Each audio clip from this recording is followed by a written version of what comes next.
নমস্কার, শুভ সকাল। আজকে যে বিষয় নিয়ে আলোচনার জন্য আপনাদের কাছে এলাম সেই বিষয়টা হচ্ছে রোপা 2009 অনুযায়ী এরিয়ার ডিএ।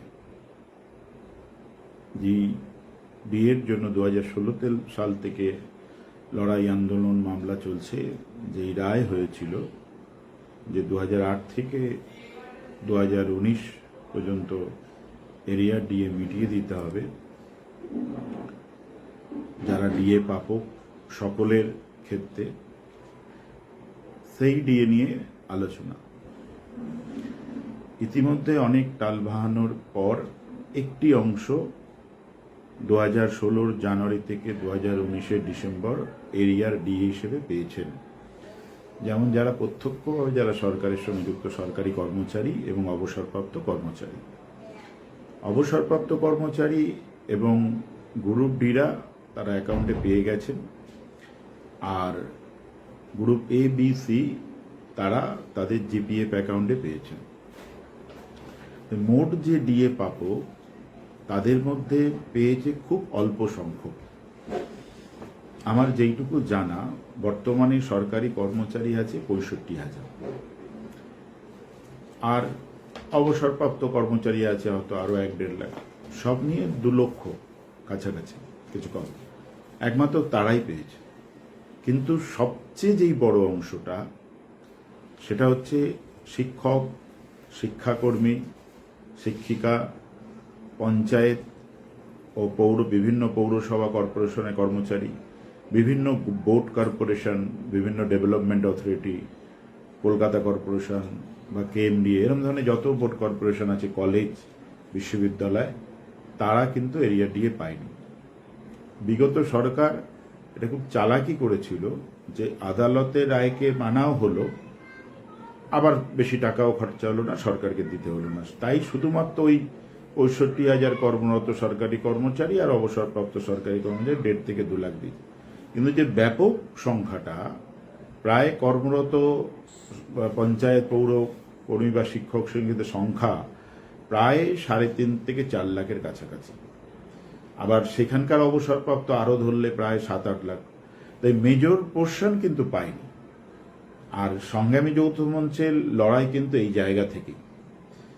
বিগত লাস্ট ইলেকশনেও যদি আমরা বলি, রাজনৈতিক আঙ্গিকে যদি কথা বলি, যে সকল সরকারি কর্মচারী বা সরকারের বেতনপ্রাপ্ত শিক্ষক যারা বিগত সরকারের বিরুদ্ধে ভোট দিয়েছেন পোস্টাল ব্যালটে, তাদের মধ্যে কিন্তু সংখ্যাটা বেশি পঞ্চায়েত, পুরকর্মী এবং শিক্ষক, শিক্ষাকর্মীরা।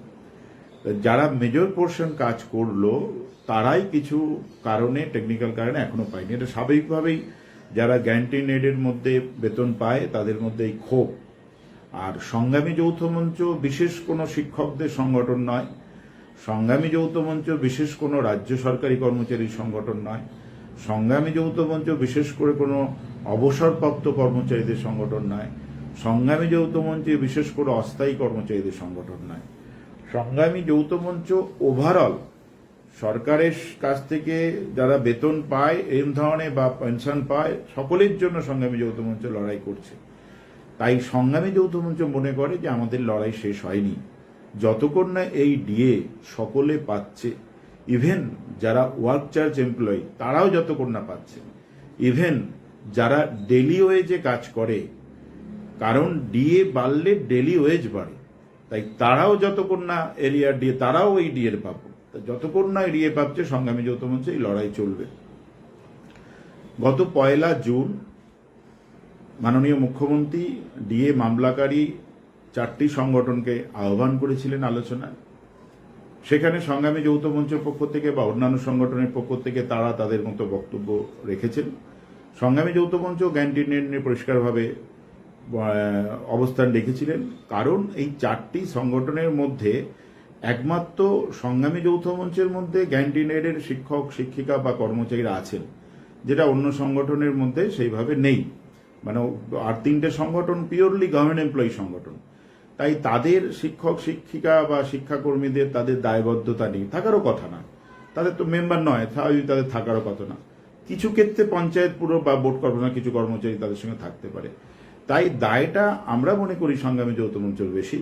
তাই 1 তারিখে মাননীয় মুখ্যমন্ত্রীকে সংগ্রামী যৌথ মঞ্চের পক্ষ থেকে বিশেষ করে গ্যান্টিনেটের ব্যাপারে আমাদের প্রস্তাব আমরা দিই এবং মাননীয় মুখ্যমন্ত্রী সাদরে সেই প্রস্তাবকে গ্রহণ করে এবং সহমত পোষণ করেন এবং সেই দিনকেই চিফ সেক্রেটারিকে দায়িত্ব দেন যে গ্যান্টিনেটের যারা এরিয়া ডিএ পায়নি তাদেরকে কিভাবে ডিএ দেওয়া যায় তার ক্ষেত্রে প্রয়োজনীয় ব্যবস্থা গ্রহণ করতে।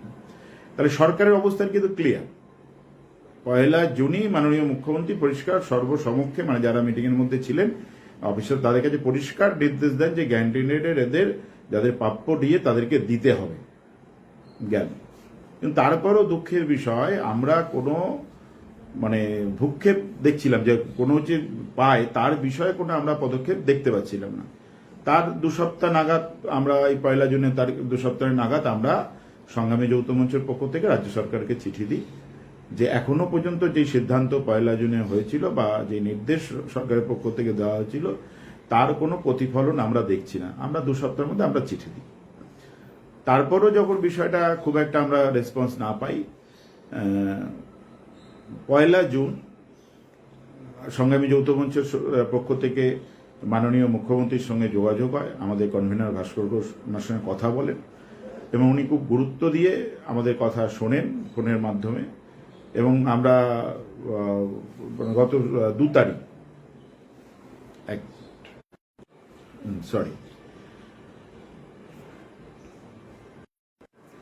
একটু টেকনিক্যাল প্রবলেম ছিল। গত 2রা জুলাই ভাস্কর ঘোষ সঙ্গে মাননীয় মুখ্যমন্ত্রীর ফোনে কথা হয়। ভাস্কর ঘোষ অনুরোধ করেন যে আমরা আপনার সঙ্গে কথা বলতে চাই এই বিষয়ে আগামীকাল এবং খুব গুরুত্বপূর্ণ। এতে শিক্ষক শিক্ষাকর্মী বা পৌর পঞ্চায়েত কর্মী বা যারা ভোট করে তাদের মধ্যে একটা বিভ্রান্ত তৈরি হচ্ছে। তা উনি তখন বলেন যে 3 তারিখ ওনার আগে স্বাভাবিক চিফ মিনিস্টার শিডিউল তো আগেই করা ছিল। উনি বলেন যে ওনার শিডিউল আগে থেকেই ঠিক আছে, যেমন এমএলএদের ষোলোদিনের ট্রেনিং ছিল এবং উত্তরবঙ্গে যাওয়ার কথা ছিল। কিন্তু মাননীয় মুখ্যমন্ত্রী বিষয়ের গুরুত্ব বুঝে উনি ভাস্কর ঘোষকে বলেন যে আপনারা কালকে নবান্নে আসুন, আপনারা আলোচনা করুন। উনি ওনার প্রধান উপদেষ্টা সুব্রত গুপ্তকে দায়িত্ব দেন এই বিষয়টা টেক আপ করার জন্য এবং আমরা 3 তারিখ শুক্রবার 3রা জুলাই নবান্নের 14 তলায় যাই এবং মাননীয় মুখ্যমন্ত্রীর কনফারেন্স রুমে আমরা আলোচনা করি। সেখানে মুখ্যমন্ত্রীর পক্ষ থেকে মাননীয় মুখ্যমন্ত্রীর পক্ষ থেকে ওনার চিফ অ্যাডভাইজার সুব্রত গুপ্ত মহাশয় উপস্থিত থাকেন, অর্থ ফিনান্স সেক্রেটারি বা অ্যাডিশনাল চিফ সেক্রেটারি প্রভাস মিশ্র উপস্থিত থাকেন এবং মাননীয় মুখ্যমন্ত্রীর পার্সোনাল সেক্রেটারি শান্তনুবালা উপস্থিত থাকেন এবং মাননীয় প্রধান উপদেষ্টার ওনার পার্সোনাল সেক্রেটারি উপস্থিত থাকেন। সেই নিয়ে আমাদের বিভিন্ন বিষয়ে আলোচনা হয়। আমি সব বিষয়টা এখানে বলতে এখন যাচ্ছি না। যে মূল যে আমাদের আজকের এই লাইভের আলোচনা সেটা গ্যান্টিনেট। আমাদের পক্ষ থেকে প্রস্তাব দেওয়া হয় যে আমরা তো 1 জুনে আলোচনা করেছিলাম, তার নির্দেশ হয়েছিল এবং তারপর আমরা চিঠিও দিয়েছিলাম, কিন্তু এখনো পর্যন্ত এর কোনো মানে আমরা রেজাল্ট পাইনি যে কি কোন জায়গায় আসছে। সেই ক্ষেত্রে মাননীয় অর্থ সচিব উনি বলেন যে আমরা এর ইতিমধ্যে বিভিন্ন ডিপার্টমেন্টের সঙ্গে কথা বলেছি, যেমন এডুকেশন যারা গ্যান্ডিডেট পঞ্চায়েত পৌরসভার দপ্তরের সঙ্গে কথা বলেছি। এখনো তাদের সেই দপ্তর থেকে আমরা পুরো রিপোর্ট পাইনি এবং আরও একটি উনি তথ্য বলেন যে সরকারি কর্মচারীদের যেমন আইএফএমএস এর 16 জানুয়ারি থেকে সঠিকভাবে তথ্য থাকার ফলে আমরা তাদেরকে দিয়ে দিতে পেরেছি এরিয়ার ডিএটা, কিন্তু পঞ্চায়েত বা পুরো বা শিক্ষক এদের পাচ্ছি না কেন, এই তথ্যটা তাদের যে অনলাইনে যেই স্যালারি হয় সেই জায়গায় সিস্টেমটা ঠিক নেই। এবং বলেন যে প্রত্যেক বছরে নাকি টিচারদের বা ক্যান্ডিডেটদের আইডি চেঞ্জ হয়ে যাচ্ছে, আর এই আইডি চেঞ্জ হওয়ার ফলে তাহলে তো ট্যাগ করা যাচ্ছে না। এই টেকনিক্যাল কারণে আমরা দিতে পারছি না এবং ধারাবাহিকভাবে বিভিন্ন ডিপার্টমেন্টের সঙ্গে আমাদের আলোচনা হয়েছে এবং সেখানে আমাদের পক্ষ থেকে যারা শিক্ষক উপস্থিত ছিলেন বা আমরা ছিলাম যারা, তারা আমরা পরিষ্কার বলি যে এরকম কোনো বিষয় নেই, শিক্ষকদের কোনো আইডি চেঞ্জ হয়নি এবং আমরা তথ্য দিয়ে বিভিন্নভাবে বলি। তখন উনি বলেন যে আমার কাছে তো এরকমই মানে খবর আছে, আমাকে এরকমই দেবেন। তখন আমরা বলি যে স্যার আপনি যেটা বলছেন হয়তো ঠিক, ক্যান্টিনেটের মধ্যে অনেক রকম বোর্ড কর্পোরেশন বিভিন্ন রকম আছে, মেবি হয়তো কোনো একটা বোর্ড বা কোনো একটা কর্পোরেশন বা কোনো একটা স্বশাসিত সংস্থা তাদের হয়তো এই জিনিসটা আইডি চেঞ্জ হয়ে যাচ্ছে, কিন্তু ওভারঅল শিক্ষক শিক্ষিকা শিক্ষাকর্মী পঞ্চায়েত পুরসভা এদের কিন্তু আইডি চেঞ্জ হয় না। এবার এবং সেখানে তিনি বলেন তাহলে হয়তো আমার কাছে সঠিক তথ্য নেই, তাহলে আপনারাও করুন, এটা রিপোর্ট আমাদের জমা দিন যে আপনাদের লেভেল থেকে যে গ্যান্টিনেট থেকে কোন কোন সেকশন বা কোন কোন সেক্টর বা কোন কারা কারা বেতনপ্রাপ্ত হয় এবং সেই সিস্টেমে এই এরিয়ার দেওয়া যাবে কিনা সেটা আপনারাও একটা আপনাদের থেকে করুন, আমরাও আবার নতুনভাবে করছি। এবং সেখানে আমরা বলি যে শিক্ষক শিক্ষিকা বা এই ক্যান্টিনের মধ্যে একটা বিভ্রান্ত তৈরি হয়েছে যে সরকার এই বিষয়ে কোনো বক্তব্য করছেন না। আপনারা যেইটা নিয়ে মিটিং করেছেন বলছেন করেছেন সেটা তো আমরা সাধারণ শিক্ষক শিক্ষাকর্মী বা পঞ্চায়েত প্রশাসন জানতে পারছি না। সেই ক্ষেত্রে আপনারা একটা বার্তা দিন যে আপনারা একটা প্রেস নোট করুন বা কোনো একটা অর্ডার বের করুন যে কিছু টেকনিক্যাল কারণে বা আপনারা মানে দিতে চান বা দেবেন, তাহলে এই বিভ্রান্তটা দূর হবে। আমরা সরকারের প্রতি আস্থা ভরসা আছে, কিন্তু এইটুকু অন্তত যেন সাধারণ শিক্ষক শিক্ষাকর্মীরা মানে এরা জানতে পারে যে সরকার উদ্যোগ নিচ্ছে, সেখানে ওনার সহমত হন, ওনারা সেটা বলেন যে আমরা কিছুদিনের মধ্যে একটা করবো, অর্ডার আমাদের ওয়েবসাইটে করে দেবো। আপনারা আপনাদের যে বিভিন্ন সোশ্যাল মিডিয়া বা চ্যানেল আছে তার মাধ্যমে আপনারাও এখানে এই জিনিসগুলো সবাইকে জানান। এবং আরও একটি অর্থ সচিব একটি কথা বলেন যে লাস্ট গভর্নমেন্টের যেই অর্ডার বেরিয়েছিল যে বিভিন্ন ডিপার্টমেন্টকে চেয়েছিল ক্যান্টিনদের দেওয়ার ক্ষেত্রে তথ্য, সেই অর্ডারটাকে উনি দেখিয়ে বলেন যে সরকার যখন এই অর্ডার পাস করেছে আমরা তো এই অর্ডারের বিপক্ষে যেতে পারি না, আর এই অর্ডারটাও আদালতের নির্দেশ অনুযায়ী হয়েছে। তাই আমরা তো আদালতকে পরিষ্কার সরকারের সিদ্ধান্ত যে আদালতের ওপরে যা বলবে সেই সিদ্ধান্তকে আমরা মেনে নেব, আদালতের বিরুদ্ধচারণ কিছু করব না, এটা তো সরকার থেকে পরিষ্কারভাবে বলে দেওয়া হয়েছে।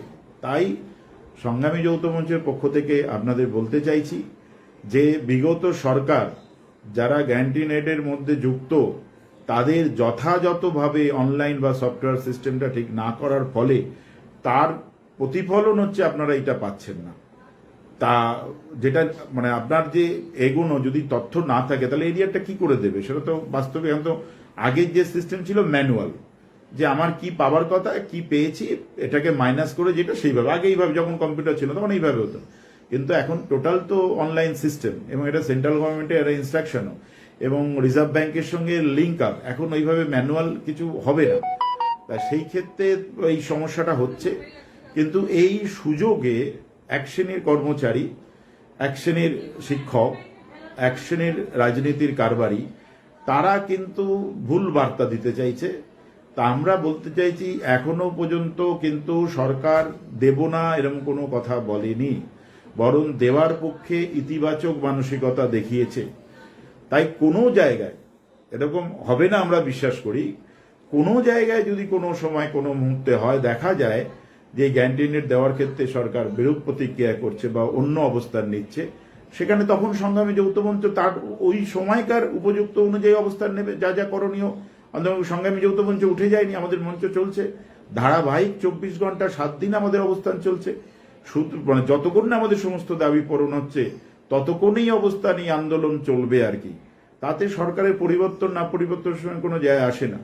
আর বর্তমান সরকার আসার পরও কিন্তু কোনো বিরূপ প্রতিক্রিয়া কর্মচারী বা শিক্ষক বা শিক্ষাকর্মী বা অস্থায়ী কর্মচারীদের দেখার নেই, তাহলে অকারণে আমরা কেন বিরোধের জায়গায় যাব? যখন দেবে না তখন নিশ্চয়ই বিরোধের জায়গায় যাব। সেই মুহূর্তটা যদি না আসে, সংগ্রামী যৌথ মঞ্চ বিশেষ কোনো রাজনৈতিক দলের সঙ্গে যুক্ত নয় বা কোনো রাজনৈতিক দলের কথা অনুযায়ী চলে না। সংগ্রামী যৌথ মঞ্চ চলে কর্মচারী শিক্ষক অস্থায়ী অবস্থান অনুযায়ী চলে। আমরা এখনো বিগত দিনও চলেছি, আজও চলেছি, আগামী দিনও চলব। সরকারকে আমরা মনে করি না শত্রু, সরকারকে আমরা মনে করি না বন্ধু, সরকারকে আমরা মনে করি একজন নিয়োগকর্তা। এবং আমরা সবসময় আশা করব একজন আদর্শ নিয়োগকর্তার যা যা কাজ সরকার সেই কাজ করবে। যতক্ষণ সরকার সেই কাজ করবে আমরা সরকার সঙ্গে আলাপ আলোচনা করব। ট্রেড ইউনিয়ন একটি টার্মস আছে সেটা হচ্ছে বার্গেনিং, সরকারের সঙ্গে বার্গেনিং চলবে। এবার সেই আলাপ আলোচনার মধ্যে যদি সমাধান হয়ে যায় তখন তো আন্দোলনে যাওয়ার দরকার নেই। আর যদি আলাপ আলোচনার মধ্যে সমাধান না হয় তখন আন্দোলনে যেতে হবে। তাই যদি কোনো বিশেষ রাজনৈতিক উদ্দেশ্য নিয়ে দেয় তখন সমস্যার সমাধান হলেও সেটাকে আন্দোলনে তারা করার চেষ্টা করবে। চাল থাকলেও, ভালো চাল থাকলেও সেই চালটাকে ভেঙে খুদ বের করে সমস্যার সৃষ্টি করবে। আমরা তো ওই বিশ্বাস করি না। আমরা বিশ্বাস করি না যে আন্দোলন দীর্ঘজীবী হোক। আমরা চাই আন্দোলন থেমে যাক। কি করে থেমে যাক? আন্দোলন সমস্যাই না থাকুক, সমস্যার সমাধানের মধ্যে আন্দোলন থেমে যাক। কেন, আমরাও আমাদের পরিবার নিয়ে ব্যস্ত, আমরাও আমাদের অফিসের কাজ নিয়ে ব্যস্ত। তা আমরা যদি সবসময়ের মধ্যে যুক্ত থাকি, আমাদের পরিবার ক্ষতিগ্রস্ত হচ্ছে, আংশিকভাবে অফিসও ক্ষতিগ্রস্ত হচ্ছে। কেন, মানসিক আমরা অফিসের মতো করছি, কিন্তু মানসিকভাবে যদি বিপর্যস্ত থাকি সেই কাজটাকে, আমি যদি ভাবি যে আমার যেই সরকারের হয়ে কাজ করছি সেই সরকার যদি আমি যদি ভাবি যে এই সরকার আমার কাজ করছে না, সত্যিই যদি না করে, এবং তখন তো আমার কাজের ক্ষেত্রে অসুবিধা হবে। সরকার আর কর্মচারীর মধ্যে যদি একটা ভালো রিলেশন তৈরি না হয়, তাহলে আগামী দিনে সরকার রাজ্যের মধ্যে স্থিরতা আসবে না, শিল্প বান্ধব পরিবেশ তৈরি হবে না। তাই পরিষ্কার করে আমরা বলতে চাইছি, সংগ্রামী যৌথ মঞ্চের পক্ষ থেকে গ্যারান্টিড এডের মধ্যে যাদের বেতন হয় সকলে এরিয়া ডিএ পাবেন, কোনো বিভ্রান্তির ব্যাপার নেই, সকলে পাবেন। এবং রাজ্য সরকারের পক্ষ থেকে কিন্তু এই বার্তাই আমাদের দেওয়া হয়েছে এবং ওপেনলিও এই বার্তা দেওয়া হয়েছে। তাই যেই টেকনিক্যাল সমস্যা, সেই সমস্যাটা কাটিয়ে উঠতে সরকার আমাদের সহযোগিতার কথা বলেছে। আপনাদেরও বলছি, যারা গ্যারান্টিড থেকে আপনারা বেতন পান, তার তথ্য পারলে আমাদের সংগ্রামী যৌথ মঞ্চে ইমেল করুন, এবং অথবা আমাদের এই কমেন্টের মধ্যে লিখুন যে আপনি কোথাকার কোন দপ্তর বা কোন সেকশনে কর্মচারী, আপনি গ্যারান্টিড থেকে বেতন পান, এবং আপনার যেখান থেকে আপনার সফটওয়্যারটা, বেতনের যে সফটওয়্যার পরিচালিত হয় সেই ডিপার্টমেন্টে বা সেই ডাইরেক্টরেটে খোঁজ নিন যে ওই সফটওয়্যারের মধ্যে সেই সিস্টেম আছে কিনা, আপনার এরিয়ার দেওয়া যাবে কিনা, এই তথ্যটা আপনি জোগাড় করুন। কেউ যদি স্কুলে চাকরি করেন, স্কুল এডুকেশন দপ্তরে খোঁজ নিন যে আপনার যে সফটওয়্যারে আপনার বেতনটা হয় সেই সফটওয়্যারে আপনার এরিয়ার ডিএ দেওয়া যাবে কিনা। কেউ যদি পঞ্চায়েতে চাকরি করেন, তারা পিএনআরটি ডিপার্টমেন্টে যোগাযোগ করুন যেখান থেকে সফটওয়্যারটা পরিচালিত হয়, যে আপনার যে সফটওয়্যারে বেতন হয় সেখান থেকে এরিয়ার ডিএ দেওয়া যাবে কিনা। কেউ যদি কর্পোরেশন বা মিউনিসিপ্যালিটিতে চাকরি করেন, আপনি আপনার ওখানে খোঁজ নিন, বা যে কোনো তন্তুজা বা যে কোনো বিভিন্ন বোর্ড কর্পোরেশন যারা আছে তারাও তাদের খোঁজ নিন, এবং সেই খোঁজটা আমাদেরকে নিয়ে জানান যে আপনাদের সফটওয়্যারে পারমিট করবে 16 জানুয়ারি থেকে সেই ডিএ দেওয়ার ক্ষেত্রে। যদি দেখেন যে আপনার সফটওয়্যারে পারমিট করছে না, সেটাও করুন যে সেই সফটওয়্যারকে ডেভেলপ করা যাবে কিনা যে আপনার এরিয়া ডিএ দেওয়ার ক্ষেত্রে। এই রিপোর্টটা দিলে আপনাদের রিপোর্টের ভিত্তিতেই আমরা সরকারকে সেই রিপোর্ট তুলে দেবো। সরকার সেই দায়িত্বই আমাদের দিয়েছে, আমরাও যেরকম করছি আপনারাও করুন। এবং এই কথাটাও সরকারের পক্ষ থেকে সেদিনের মিটিংয়ে আমাদের বলা হয়েছে। দেখুন, আমরা যেইখান থেকে যেই লেভেল থেকে অ্যাডমিনিস্ট্রেশন চালাই বা অ্যাডমিনিস্ট্রেশনকে দেখি, আপনার তো একদম তলার জায়গাটা আমাদের দেখার সুযোগ থাকে না।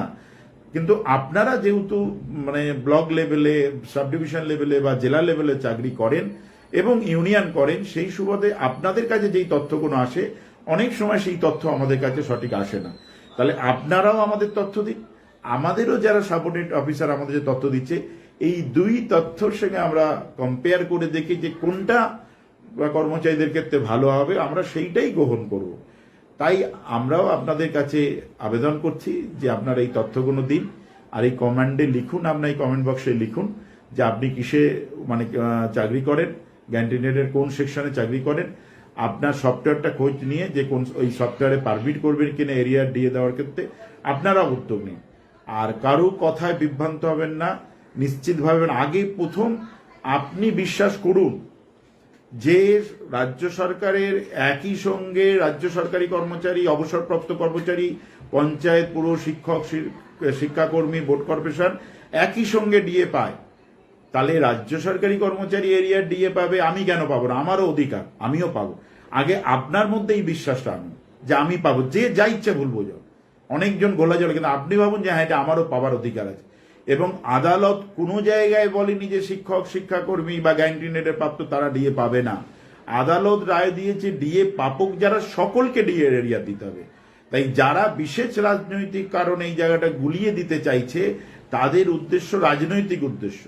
তাদের উদ্দেশ্য এটা নয় যে আপনি এরিয়া ডিএ পান, তারা রাজনৈতিক উদ্দেশ্যে এই কাজগুলো করার চেষ্টা করবে, কিন্তু আপনার তো রাজনৈতিক উদ্দেশ্য নয়। তাহলে আপনি আপনার জায়গায় থাকুন যে আদালতও আপনার ডিএ পাওয়ার পক্ষে রায়দান দিয়েছে এবং সরকারও ডিএ দেওয়ার পক্ষে অর্ডার করেছে। সেই আগের সরকার না এখন সরকার বিষয় না, অর্ডার তো আপনার হয়েছে, আইনি অধিকার কিন্তু ওখানেও আছে যে সরকার, যে বিগত সরকার যদি দেখতো যে শিক্ষক শিক্ষাকর্মীদের বা জ্ঞানের দিয়ে না দিলেও চলবে, আদালতে কিছু বলেনি, তাহলে কিন্তু ওই অর্ডারটা বিভিন্ন ডিপার্টমেন্টকে পাঠাতো না যে আপনারা তথ্য দিন, যে ডিএ দেওয়ার ক্ষেত্রে সেই তথ্য চাইতো না, সেই অর্ডার বের করতো না। তাহলে আজও যদি সরকার মনে করতো যে দেবো না, তাহলে বলতো ওই অর্ডারটা ক্যান্সেল করলাম, করেনি। কিন্তু আজও সরকার দেওয়ার জন্য বিভিন্ন ডিপার্টমেন্টের সঙ্গে কথা বলছে তা, এবং তাহলে সব জায়গাটা কিন্তু ইতিবাচক আছে আপনার পাওয়ার ক্ষেত্রে। তাই যারা আপনাকে বা বিশেষ ব্যক্তি যারা আপনাকে ভুল বোঝাচ্ছে চেষ্টা করছে, তার উদ্দেশ্য কিন্তু অন্য। তার উদ্দেশ্য এটা নয় যে আপনি এরিয়া ডিএ পান, তার উদ্দেশ্য এটা আপনি এরিয়া ডিএ যাতে না পান, তাতে যেন সরকার এবং আপনার সঙ্গে সম্পর্ক খারাপ হয়, রাজ্যের মধ্যে একটা অস্থিরতা তৈরি হয়, যাতে কোনো রাজনৈতিক দলের থেকে সুবিধা পায় বা কোনো রাজনৈতিক দল বিপদে পড়ে। সংগ্রামী যৌথ মঞ্চ কোনো রাজনৈতিক দলকে সুবিধা দেওয়ার জন্য কোনো কাজ করবে না, কোনো রাজনৈতিক দলকে বিপদে ফেলার জন্য কাজ করবে না। সংগ্রামী যৌথ মঞ্চের মূল উদ্দেশ্য থাকবে যে রাজ্যের যারা প্রায় 12 লক্ষের ওপরে শিক্ষক শিক্ষাকর্মী সরকারি কর্মচারী অবসরপ্রাপ্ত কর্মী, তাদেরকে কি করে বেনিফিট দেওয়া যায় তার প্রাপ্য, তার জন্য সংগ্রামী যৌথ মঞ্চ কাজ করবে আর কি, এর বাইরে কোনো কাজ করবে না। তাতে কোন রাজনৈতিক দল বেনিফিট হলো আর কার বেনিফিট হলো না, কে ভালো অবস্থানে গেল আর কে খারাপ অবস্থানে গেল, তাতে আমাদের দেখার দরকার নেই। আমাদের লক্ষ্যই কিন্তু সরকারি কর্মচারী শিক্ষক শিক্ষাকর্মী এবং অস্থায়ী কর্মচারীদের। তাই আপনারা সহযোগিতা করুন আমাদের, যাতে এই কাজটা আমরা করতে পারি, ভরসা রাখুন। এখনো পর্যন্ত সংগ্রামী যৌথ মঞ্চ যা যা কাজ করেছে আমরা সফল হয়েছি, আমরা অসফল হয়নি। এখনো কিছু কিছু কাজ বাকি আছে, সেগুলো করব। আপনারা সঙ্গে থাকুন। আজকের এই যে ভিডিও বার্তা, এটা সমস্ত গ্রুপে শেয়ার করুন, মানুষ জানুক বিভিন্ন জনগণকে। আর যেই কর্মচারী বা শিক্ষক নেগেটিভ বলবে যে না ডিএ পাবে না, তাকে পাল্টে, তার মানে আলটিমেট সেও কিন্তু আপনার শত্রু। সেই বিশেষ শিক্ষক বা শিক্ষাকর্মী বা তারা জেনেও না জেনে একটা ন্যারেটিভ তৈরি করার চেষ্টা করছে যে শিক্ষক শিক্ষাকর্মী পঞ্চায়েত কর্মী পুরকর্মীরা ডিএ পাওয়ার যোগ্য নয়, তারা ডিএ পাবে না, তাদের ডিএ দেওয়া উচিত না। এই যে এই কথাগুলো একটা ন্যারেটিভ তৈরি, মানে আলটিমেট কিন্তু আপনার সঙ্গে আরেকজন শিক্ষক কিন্তু আপনার ক্ষতি করছে। কিন্তু এক সুরে যদি আমরা সমস্ত শিক্ষক শিক্ষাকর্মী পঞ্চায়েত পুরকর্মী বলতে পারি ডিএ আমার অধিকার, যেই অধিকার রোপা রুল 9-এ দিয়েছে, যেই অধিকার হাইকোর্ট দিয়েছে, যেই অধিকার স্যাট দিয়েছে, যেই অধিকার সুপ্রিম কোর্ট দিয়েছে, যেই অধিকার রাজ্য সরকার দিয়েছে, সেই অধিকার আমি কেউ করতে পারে না, এই অধিকার থেকে আমাকে বঞ্চিত করতে পারে না, দূরে সরাতে পারে না। এই কথাটা আগে আপনি ভাবুন, যে করবে তার বিরুদ্ধে তাকে বলুন কিভাবে এরিয়ার ডিএ পাওয়া যায়, এই নিয়ে কথা বলুন। পাবো না এই কথা বলবেন না, পাবো কিভাবে এই কথা বলুন। সরকারি কর্মচারীরা যদি এরিয়ার ডিএ পেতে পারে, তাদের জন্য যদি রাজ্য সরকার 6 থেকে 6.5 কোটি টাকা খরচা করতে পারে, তাহলে আমরা করব না কেন? প্রশাসন চালাচ্ছে পঞ্চায়েত কর্মীরা, পৌর কর্মীরা, শিক্ষক, তারা বঞ্চিত হবে কেন? সংবিধানের 14 নম্বর ধারায় পরিষ্কার বলা আছে সকলের সমান অধিকার। তাহলে আমরা সকলকেই সরকারি পরিষেবা দিচ্ছি, শুধু 65,000 সরকারি কর্মচারীরা পাবে আর ওই অবসরপ্রাপ্ত সরকারি কর্মচারীরা পাবে, আর আমরা পঞ্চায়েত পৌরকর্মী শিক্ষক শিক্ষাকর্মী বোর্ড কর্পোরেশন পাবো না, এটা হতে পারে না। এরকম কথা সরকারও বলেনি। তাই এই মানসিকতা, ইতিবাচক মানসিকতা রাখুন। এবং আমরা দায়িত্ব নিয়ে বললাম, আমাদের ভাস্কর ঘোষও বলেছে, সংগ্রামী যৌথ মঞ্চের বার্তা আমাদের পক্ষে অলরেডি ভাস্কর ঘোষ বলে দিয়েছে, এই টাকা পাবেন। রাজ্য সরকারের পক্ষ থেকে মাননীয় মুখ্যমন্ত্রী এই কথা বলে দিয়েছে, চিফ অ্যাডভাইজার বলেছে, চিফ সেক্রেটারি বলেছে, ফিনান্স সেক্রেটারি বলেছে। তাহলে আর অন্য কথা শুনবো কেন আমরা? যারা দেওয়ার মালিক তারা বলেছে দেব, আর যারা ঝামেলা পাকাবার মালিক তারা কি বললো তাদের কোনো যায় আসে না। তাই ইতিবাচক মানসিকতা রাখুন। আমরা দায়িত্ব নিচ্ছি যে আপনারা পাবেন, এবং সেটা সময়টা তো আমাদের হাতে নেই, সেটা সরকারের হাতে। সময় বেশ সমস্যাটা কতটা গভীরে, মানে আগের সরকার কতটা সমস্যাকে গভীরে রেখে গেছে, সেটা সমাধান কতটা তাড়াতাড়ি হবে সেটা সরকারের উপর ডিপেন্ড করছে, কিছুটা আমাদের উপরও ডিপেন্ড করছে। আমরাও সরকারকে সহযোগিতা করব এটাকে পাওয়ার ক্ষেত্রে। ভালো থাকবেন। এই বার্তা সকলকে শেয়ার করে জানার সুযোগ দিন, সকলের মতামত নেওয়ার সুযোগ দিন। নমস্কার।